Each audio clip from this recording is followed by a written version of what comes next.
LG are known for making some pretty high-end monitors, mostly in the kind of high-resolution department and often even in the TV side of things with some pretty impressive displays. Now, on the monitor side of things, they've had some awesome hits, especially with me. The 27UD68P is an immense display and I still highly recommend it. But they sent over this one. This is the 32GK850G.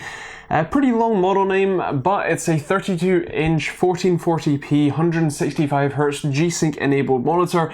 It's pretty awesome, so let's take a look at it. So as I mentioned, this monitor is a 32-inch display. It's still 1440p 165Hz, but unlike the PG279Q and the similar models, which are all 27 inches but hold the same resolution and refresh rates, this one is actually a VA panel. Now, normally that means that things like color accuracy and viewing angles tend to sink a little bit, not quite to the level of TN, but generally, not quite as good as the IPS competitors, but this one is still pretty impressive.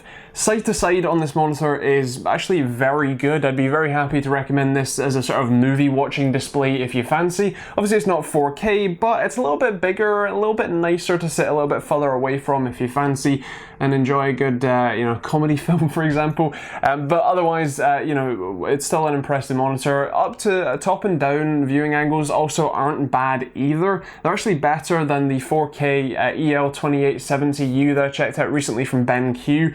And that's actually pretty impressive. In terms of the actual color accuracy of the panel, I tested as usual with my Spider 5 and the Display Cal software, and it was running about 90% of the sRGB spectrum. That's not bad. I wouldn't necessarily recommend it for color sensitive work, but it's certainly not terrible. Although I would mention that the TN BenQ monitor I've kind of talked about a little bit already. That one, despite being TN, had I think 96 or 97% coverage of the sRGB spectrum. In terms of the Adobe RGB, it's about 62-63%, and the DCI-P3 spectrum was about 64%, which isn't too bad. It's obviously not a color calibrated display, but at the same time, it's still pretty nice. Now, this is part of LG's gaming monitor lineup, which means I can't do a review without gaming on it, so let's have a look at that.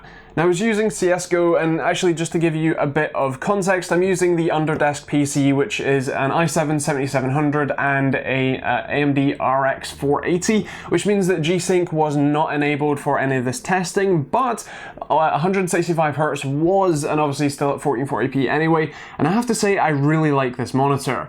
I'm actually surprised at how much I like the 32 inches versus the 27 that I actually use. I use the PG279Q on my own setup, so it's actually quite nice to see this. Obviously, the pixel density isn't as high, but even sitting literally this close, it's fairly hard to see any level of pixelation on anything, so I am pretty happy with that.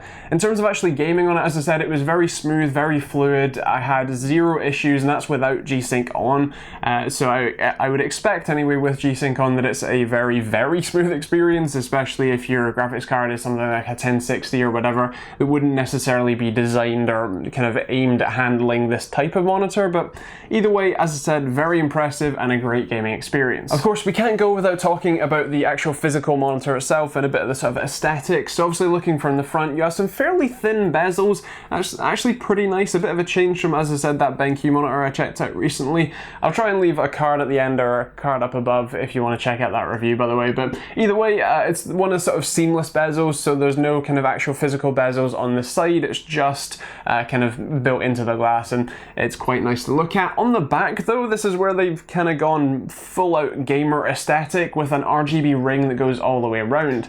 Now, I don't know if you can see it, it's probably quite bright in terms of the lighting here, but it does light up your desk and the wall that it's behind, which is actually quite a nice aesthetic. There's a little ring on the bottom that lets you change the settings, and if I click it here, you can maybe just about make it out that you can change to a couple of different options, but either way, it's kind of a nice aesthetic. You can turn it off if you fancy, but either way, it's there if you like it. In terms of the display inputs, you have a display port and an HDMI port. You also have two USB 3 ports as a downlink or charging ports with a USB 3 downlink port, and there is actually a headphone kind of output audio jack as well as your DC in, and there There is actually a separate USB 3 port hidden behind a little panel there, but that's for service use and I guess firmware updates and stuff like that, so don't worry too much about that one. The stand that comes with the monitor is okay. It's a little bit big on its footprint, but also a little bit on the unsteady side. You can kind of see here that it's quite a wobbly kind of setup, but it does have a fair bit of adjustability, both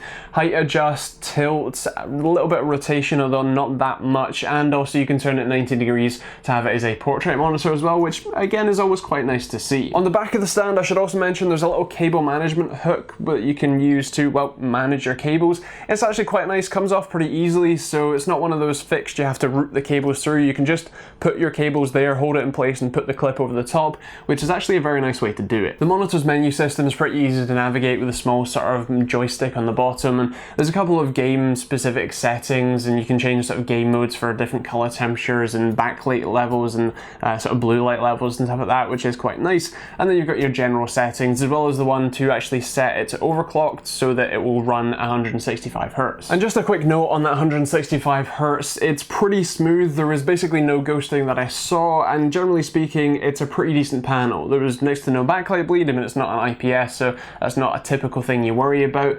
And overall, as I said, no ghosting. It still ran at 165 Hz no problems, and the overall input latency didn't seem too high, although I don't have a specific test for that just yet, so I'll let you know when I get one. Otherwise, I think the last thing to talk about here is the price. It's positioned a little bit lower than something like the PG279Q, while still maintaining basically the same functionality and generally the same kind of spec sheet, besides obviously the physical display size.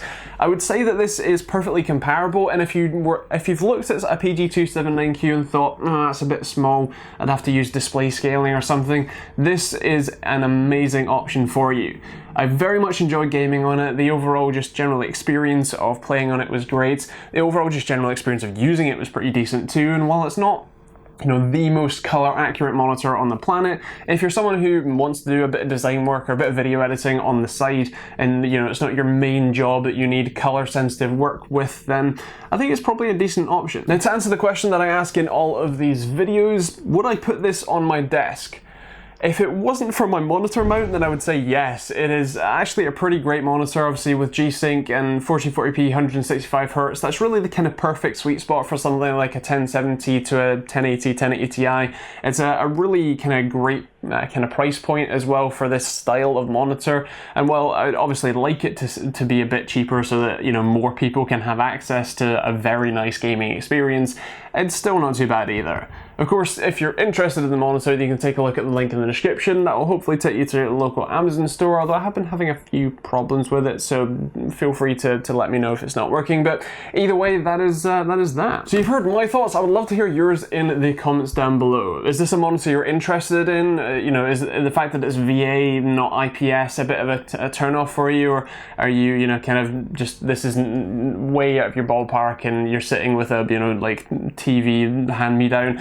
Let me know in the comments down below. As always, if you have any questions, though, you can also leave them down there. If you want to subscribe to the channel, feel free to do so, from new videos every Monday, Wednesday, live streams on Thursday and Friday as well. And yeah, I guess that's pretty much that. There are plenty of other videos over here. You can check out the different links in the description, from Amazon and Overclock affiliates to Humble Bundle to merch to Bitcoin donations if you want, because some people ask for that sometimes. And yeah, you can check them all out. They're down there if you want to support the channel. It does massively help me out when you use them and keeps me making these videos on a full-time basis. So thank you to everyone who does that. And yeah, that's pretty much it. Thanks for watching. Hope you enjoyed it, and we'll see you all in the next video.